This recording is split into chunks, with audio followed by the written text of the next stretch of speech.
政府推出新一批總額達100億嘅通脹掛鈎債券 I bond， 發行條款同舊年第一批 I bond 相似，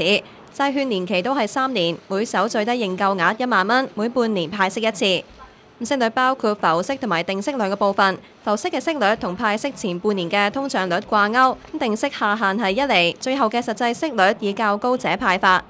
財經事務及庫務局局長陳家強認為，雖然政府預測今年通脹係3.5%，比舊年低，但相信再發行 I bond 仍然有吸引力。目前呢，今日嗰個利息水平仲係低嘅，咁即係普通嘅債券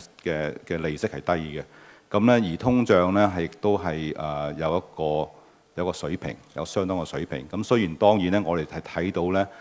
通脹咧係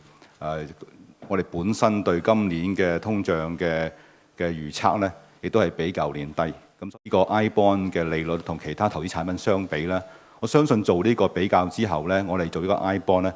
仍然有吸引力嘅。至於長遠係咪會每年都推 I bond， 佢話要視乎經濟情況，將來亦可能推出其他債券，增加市場多樣性。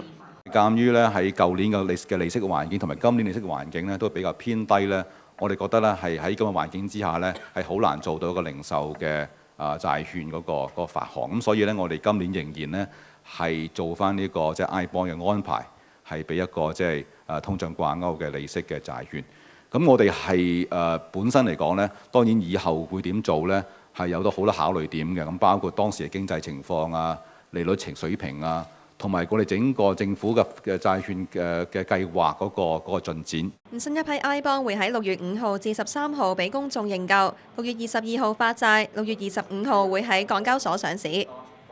香港寬頻電視記者林嘉瑤報導。